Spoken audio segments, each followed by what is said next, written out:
Hi, and welcome back to Mooney Eni's Cooking School. Today we're going to be showing you how to make fresh mussels with a Spanish chorizo broth. So we're going to start by taking a cold pan and a little bit of olive oil. You don't need a lot of olive oil in here because we're going to start cooking our chorizo and it's going to start rendering some fat in there, which is what we want. So this is a dried Spanish chorizo. I just want to clarify that it's a dried one. It's not fresh. The fresh one will kind of lose its texture and render a lot more fat. This adds a really nice smoky flavor.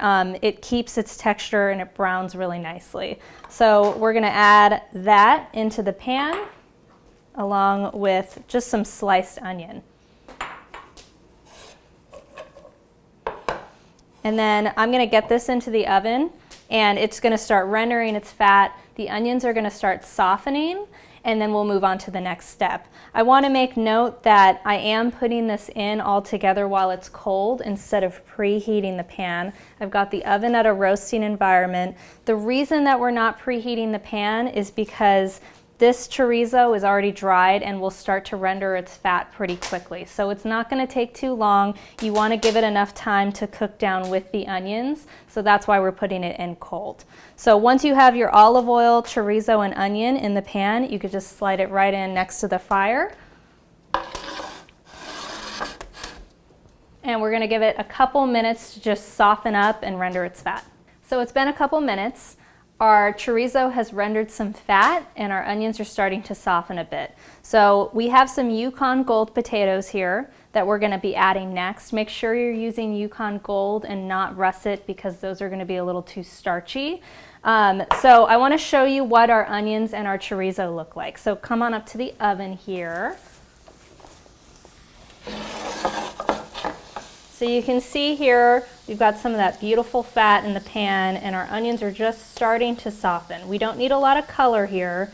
We want the chorizo to remain a little soft. If it starts to char up a little bit, it might dry out. So this is a beautiful stage to now add our potatoes.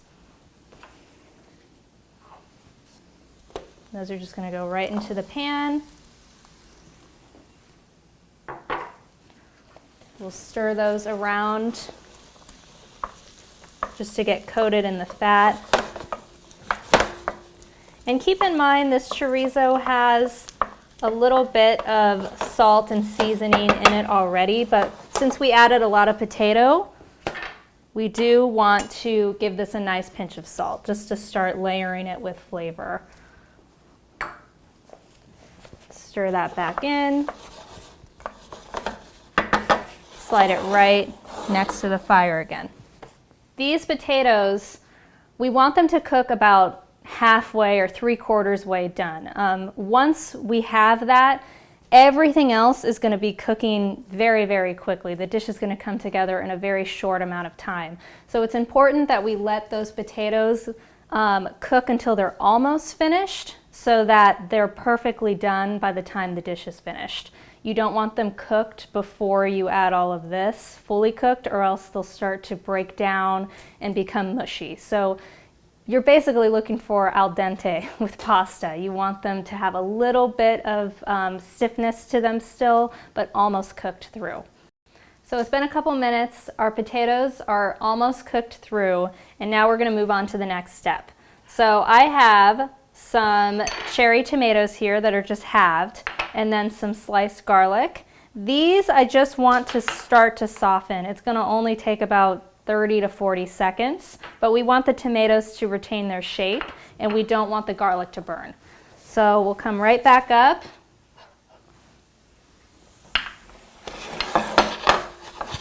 We've got some beautiful color on these potatoes now.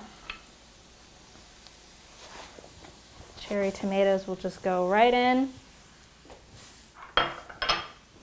And then the garlic right over that.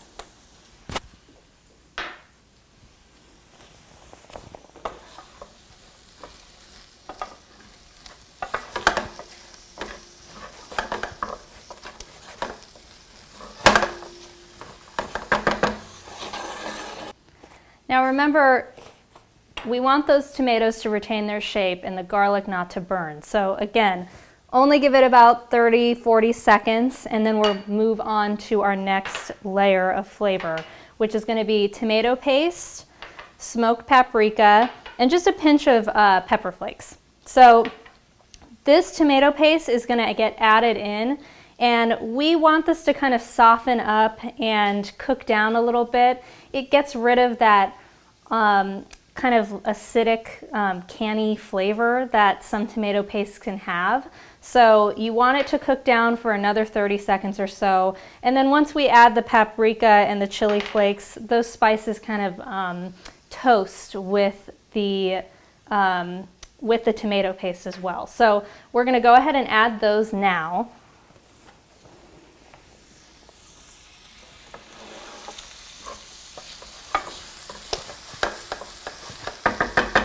So it's starting to smell really good in here.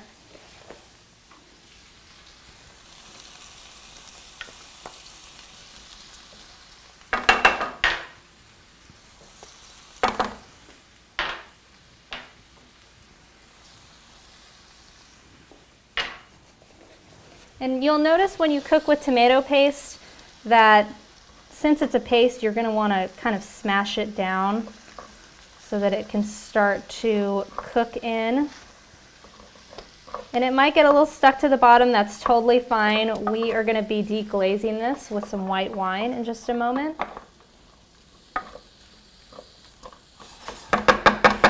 So we're going to give this about 30 seconds, and then we're going to be adding just some dry white wine.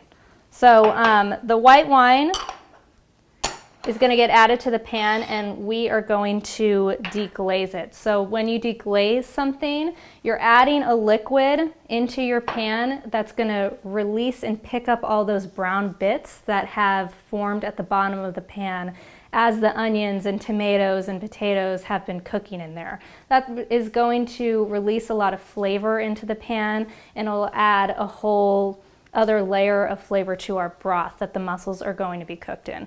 So I think that we are ready to add our wine. So you see we've got kind of these bits stuck to the bottom of the pan here. That is what the wine is going to pick up.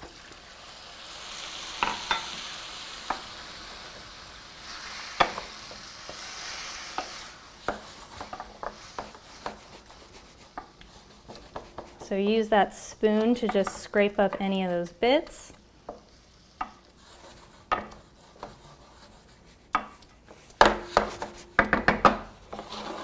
And we're going to let that wine reduce by about half. That's going to cook out the alcohol and some of that acidic flavor in there, and then we'll move on to the next step.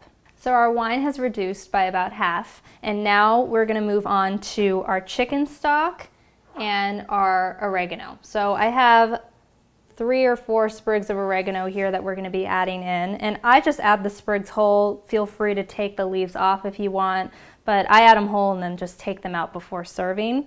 It's a lot easier. So I'm going to go ahead and pull our pan forward. It should look kind of thick and saucy. Now we're going to add in our broth. The sprigs of oregano can just be added right in. And we'll mix to incorporate.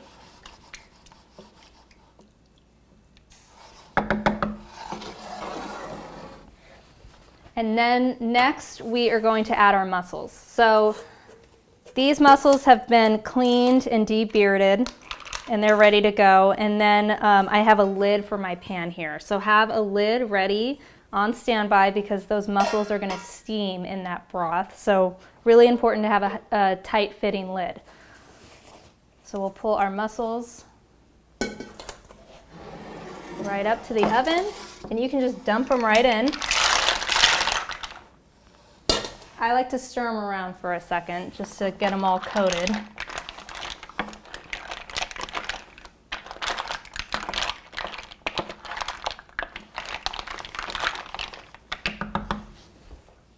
And now I'm going to cover them tightly with a lid.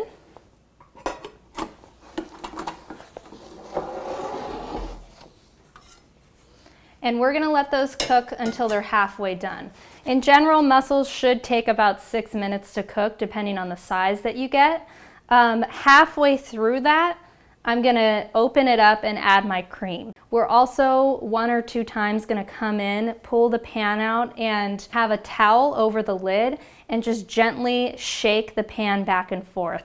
That's gonna allow the mussels to move around a little bit so any of them that aren't opened can open up. So it's been about 3 minutes, and now I'm gonna pull the mussels forward and add in our cream.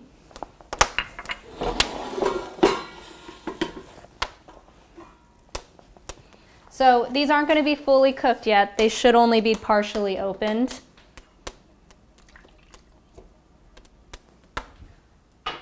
Go ahead and add in your cream. I like to stir it together.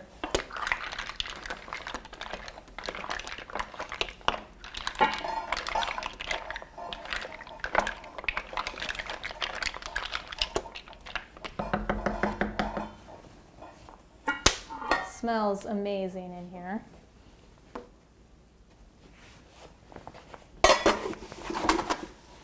And then I'm going to put the lid back on, and it's going to take about 3 more minutes. So our mussels should be done. I'm going to pull them out, and we are going to plate up. So check them at the oven. They should be opened up. That broth should be boiling.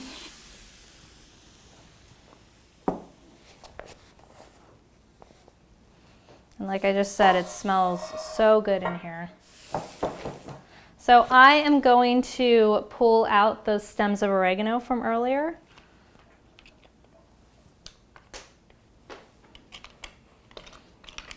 So we pulled our oregano. And now I just have a white bowl here. You just pour it right in.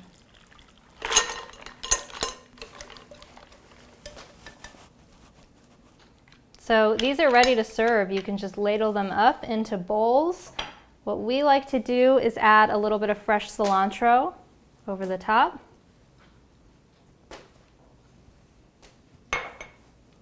And then some nice crusty bread can be placed all around the sides.